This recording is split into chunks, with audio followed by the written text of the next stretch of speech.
Le pari du milliardaire, une leçon inattendue.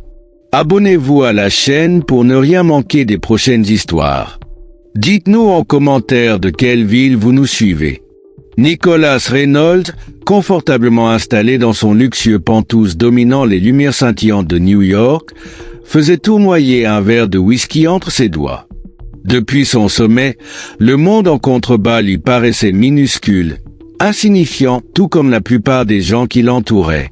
À 43 ans, il était un milliardaire autodidacte, PDG de Reynolds Global, un géant de la finance. Il possédait tout ce dont un homme pouvait rêver. Fortune, pouvoir, influence. Pourtant, derrière ses costumes impeccablement taillés et son allure sophistiquée se dissimulait une arrogance inébranlable, forgée par des années de triomphe sans opposition. Son entourage était à son image, élitiste, suffisant, déconnecté des réalités du quotidien. Ce soir-là, il organisait l'un de ses célèbres cocktails, un événement prisé par l'élite new-yorkaise. Les plus riches et influents de la ville s'y pressaient, tandis que le champagne coulait à flot, que les rires s'entremêlaient aux conversations animées. On parlait investissement, voyages extravagants et, parfois, avec un mépris à peine voilé, de ceux qui n'avaient pas leur place dans cet univers feutré. Cette version conserve le ton initial tout en fluidifiant la lecture et en ajoutant une touche plus immersive. Visage souriant avec hurieur. Damien eut un léger rire et posa son verre sur le comptoir. Intéressant. Mais je me demande si, avec toute ta fortune et ton succès, tu serais capable de survivre sans tout ça. Sans ton argent, sans ton pouvoir. Nicholas haussa un sourcil, amusé. Tu insinues que je ne vaux rien sans ma fortune? Pas exactement, répondit Damien avec un sourire en coin. Mais je te mets au défi. Un mois sans ton argent, sans tes contacts, sans ton nom. Juste toi, dans une ville où personne ne te connaît. Un silence s'installa. Quelques invités proches avaient capté leur échange et attendaient la réaction de Nicholas. Il posa son verre avec un léger claquement, les yeux plissés. « Et qu'est-ce que j'y gagne ?» demanda-t-il. « Si tu réussis, je double ton dernier investissement chez Whitmore Industries. Si tu échoues, tu devras admettre, publiquement, que l'argent fait l'homme que tu es. » Nicholas observa Damien, cherchant la faille. Il n'aimait pas qu'on remette en question sa valeur. Son ego refusa d'imaginer l'échec. « Marche est conclu, » déclara-t-il en tendant la main. Damien la serra, un éclat joueur dans le regard. « J'ai hâte de voir ça. » Le destin de Nicholas venait de basculer, mais il ne le savait pas encore. Nicholas croisa les bras, jaugeant Damien avec un mélange de curiosité et de défi. « Très bien, Whitmore. Dis-moi en quoi consiste ce fameux pari. » Damien prit une gorgée de son vin avant de répondre, prenant un malin plaisir à faire durer le suspense. « Tu vas passer un mois dans un quartier modeste, sans ton nom, sans ton argent, sans tes contacts. Juste toi, un appartement modeste, un petit boulot, et personne pour te reconnaître. » Un silence s'installa. Nicholas haussa un sourcil. « Ridicule. Pourquoi ferais-je ça? Parce que tu es convaincu d'être supérieur, répondit Damien avec un sourire en coin. Mais que vaux-tu sans tout ce qui fait ton statut? Nicholas se redressa, offensé par l'insinuation. Et si j'accepte? Si tu réussis à vivre un mois sans utiliser ton pouvoir ou ton argent, je te cède 5% de mes parts dans Whitmore Industries. Un éclat d'intérêt passa dans le regard de Nicholas. Et si j'échoue? Damien s'approcha, baissant légèrement la voix. Tu devras admettre publiquement que sans ta fortune, tu n'es qu'un homme ordinaire. Nicholas réfléchit une seconde, puis tendit la main avec un sourire assuré. Marché conclu. Damien la serra, un éclat victorieux dans le regard. Le jeu venait de commencer. Il s'adossa au bar, observant Damien avec un mélange d'amusement et de scepticisme. « Et si je refuse? Alors, Tu admets que ton charme et ton contrôle ont des limites, répliqua Damien avec un sourire narquois. Nicolas plissa les yeux, piqué au vif. Et si j'accepte? Si tu réussis à tenir 6 mois, je te cède mon yacht, l'Invictus. Nicolas ne put s'empêcher de sourire.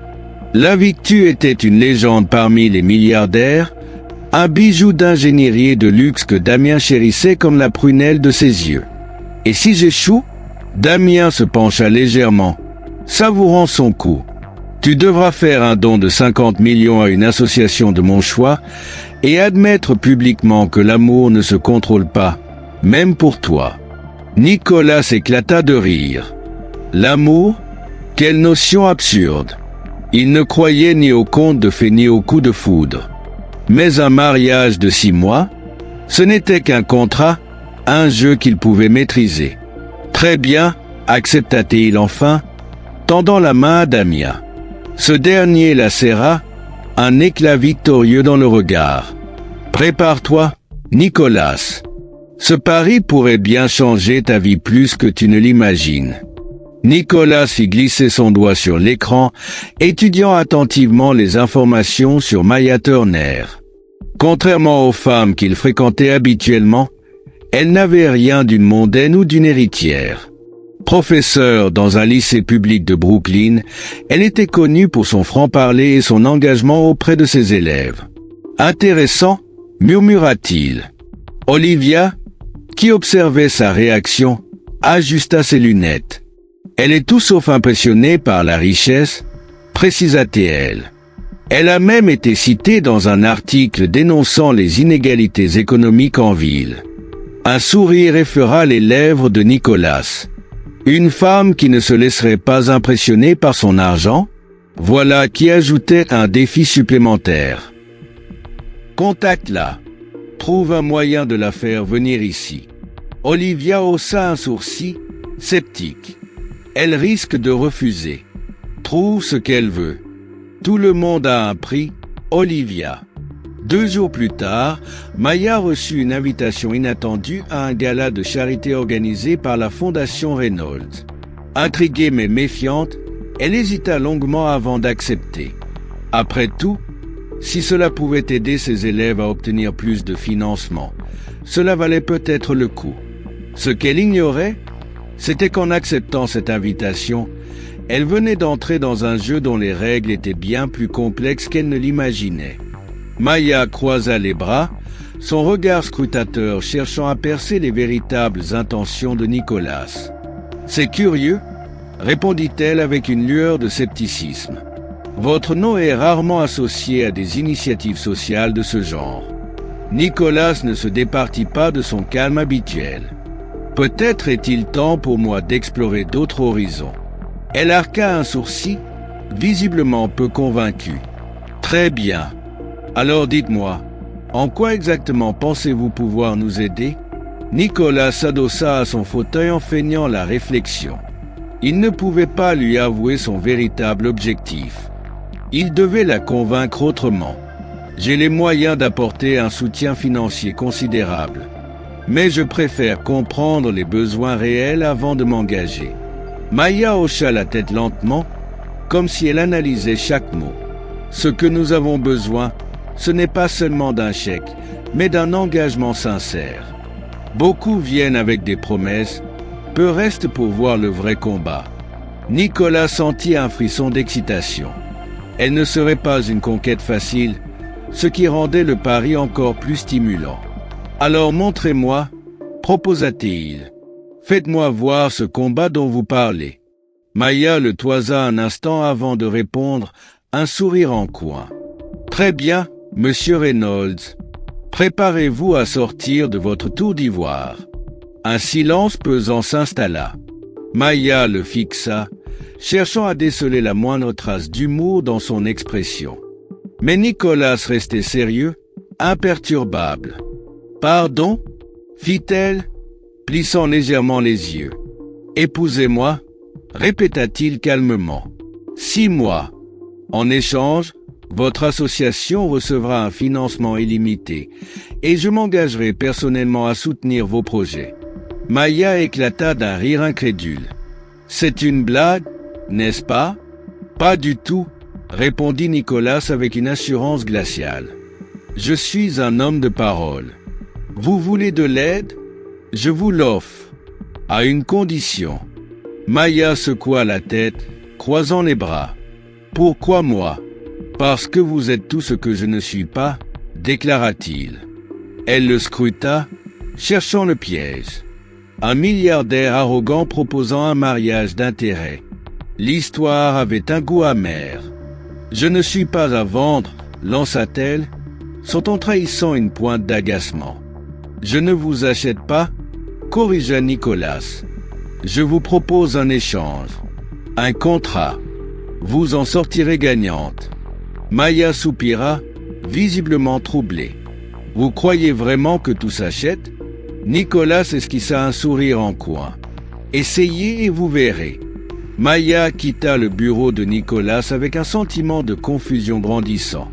La proposition le laissait un goût amer dans sa bouche, mais en même temps, il y avait une partie d'elle qui ne pouvait s'empêcher de l'interroger. Pourquoi un homme comme lui irait-il si loin pour l'aider? Pourquoi lui, alors qu'il avait des milliers d'options plus faciles, plus conformes à ses habitudes? Et puis, était-ce vraiment de l'aide ou simplement un autre de ces jeux de pouvoir? Elle passa plusieurs jours à analyser l'offre sous toutes ses coutures. Le côté rationnel d'elle-même la poussait à accepter. L'argent qu'il offrait pourrait transformer son organisation, changer des vies et enfin apporter des ressources à ceux qui en avaient tant besoin. Mais une petite voix, celle de son éthique, lui disait que tout cela sentait mauvais. Un mariage de convenance, même temporaire, semblait être une corde tendue à son cou. Maya connaissait le monde des affaires et des jeux d'influence. Elle savait que derrière l'apparence de la générosité se cachait souvent une manipulation subtile. Mais l'idée de l'impact qu'elle pourrait avoir avec une telle somme de ressources était irrésistible. Elle se retrouva souvent à lier des compromis, s'interrogeant sur ce qu'elle était prête à sacrifier pour ce qu'elle croyait juste. Finalement, un matin, alors que la brume du doute commençait à se lever, elle prit sa décision. Elle se rendit à la maison de Nicolas, prête à lui annoncer sa réponse. Lorsqu'elle franchit la porte, il la reçut comme s'il s'attendait à ce moment depuis toujours. Il ne savait pas encore que cette rencontre allait le changer de façon irréversible. « J'accepte », dit-elle d'une voix ferme, « mais à une condition. » Nicolas la regarda, intrigué. « Et quelle condition cela pourrait-il être ?» demanda-t-il avec un sourire sûr de lui. Maya le fixa droit dans les yeux. « Si nous nous engageons dans cette histoire, ce ne sera pas un simple partenariat pour vous. Ce sera un vrai mariage. Rien de plus, rien de moins. Vous ne contrôlerez pas cette relation. Vous ne manipulerez pas ce que nous avons. Si vous acceptez cela, alors je suis prête à jouer le jeu.